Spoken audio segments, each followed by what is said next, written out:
I think to piggyback on what you just said, I can kind of agree. It's going back a little along those lines because I think that during the George Floyd protests and just how America was tearing shit up, how you had all them youngsters out there looting and burning shit down and just out there, that kind of like planted some seeds for that type of energy. So it's like anytime it's a chance to mobilize, it seems like more and more often that these youngsters and people are taking these chances to mobilize. Right, and I love that energy because, for one, especially in political arenas, we ain't dealing with they aren't able to deal with our older grandparents who just vote blue or vote red or just vote altogether. They're gonna have to deal with my generation. I'm only 38, but they're gonna have to deal with the younger people who are like, nah, I want something from my vote. And if there isn't, then someone's gonna be getting these hands. They're gonna have to deal with those generations, and that's a good thing because now they're gonna take it seriously. I like the fact that, and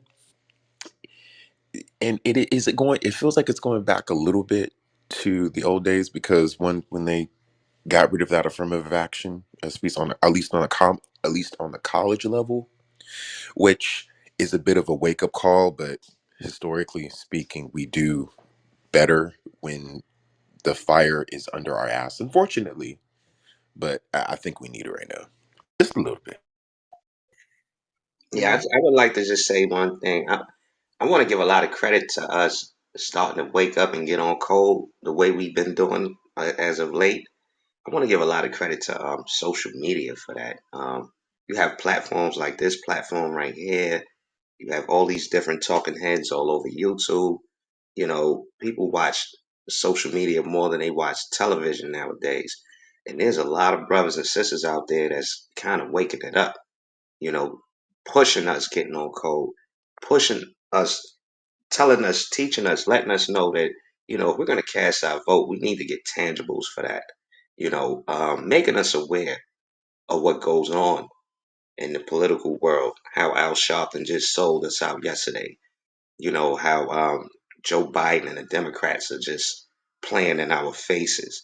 You know, these talking heads and these social media platforms, they're very informative, and a lot of our people are watching these talking heads, and it's waking us up, man. It's galvanizing us, and it's getting us on code, man. So I just wanted to point that out real quick.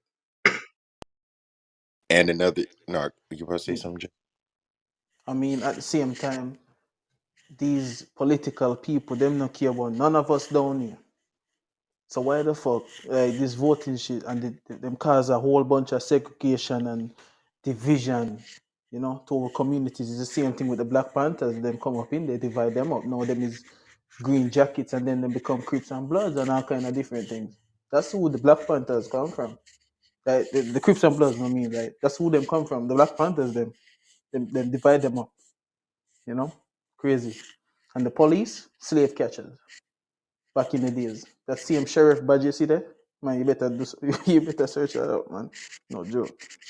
Slave catchers. Yeah.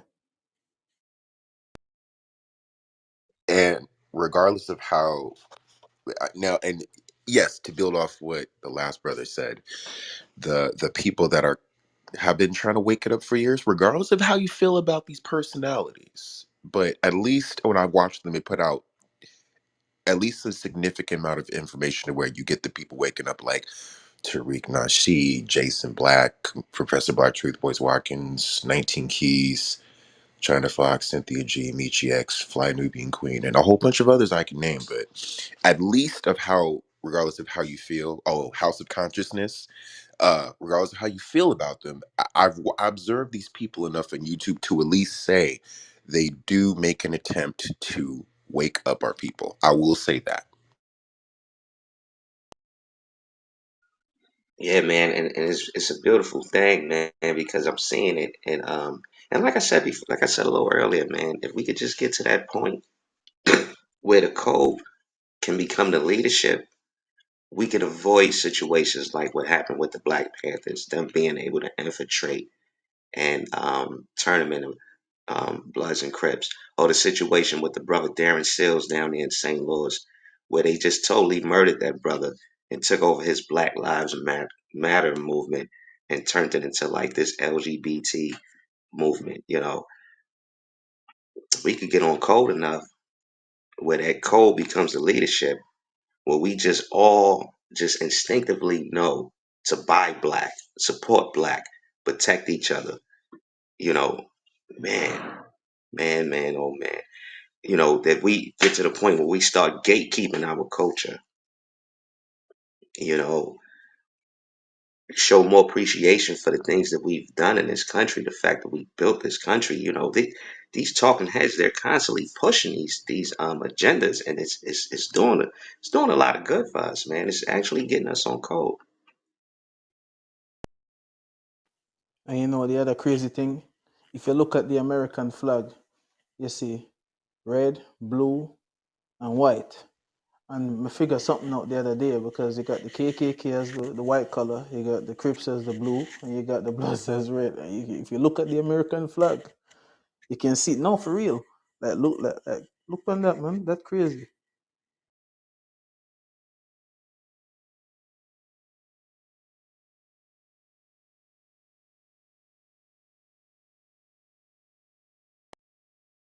Hey T, you got anything on this? No, about the topic. not you, West Coast T.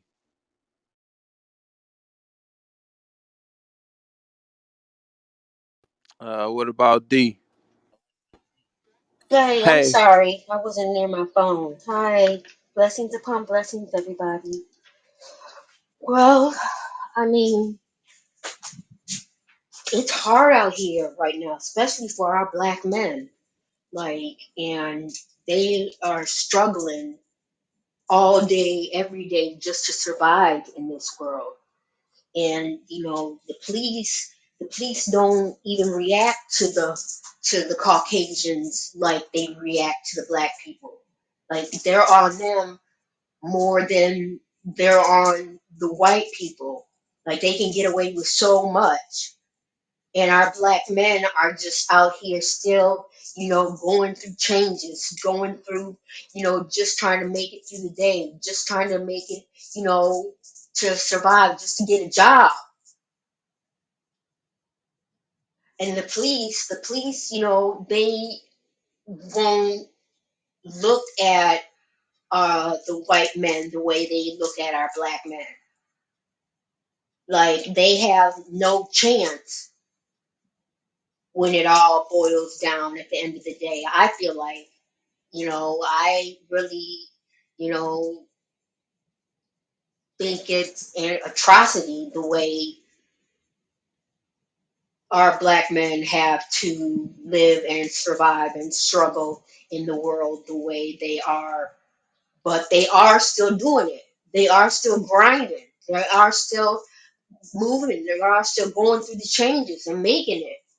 So that just shows how strong our men are. That just shows how, the life that they're living is a life that they can go through and still, survive and still make it. And still have to also be there for our black women, because we have our own, changes we're going through. And they have to be there for us to help us go through what we're going through. So they're going through changes after changes after changes. And I just feel like, you know, they are doing their thing and surviving. And hopefully things are going to change in the near future. And I land my plane. Yeah. And another thing as well, like most of the men them need to get masculine again because if something start to happen and war time come, we should be able to be masculine and protect our families them, because these days we see a bunch of feminine man, soft man, you know, protect your home, protect your people, and if anything go down, You know, what if them racist system decide to fuck us over and kill us? You know, our own home. So we should be protecting. You know, yeah, man. That's another thing that I'm starting to see too now nowadays in 2023. I'm starting to notice that our black men and our black women are starting to get on code now, even more so. There was a time where they was trying to divide us from our women. They was trying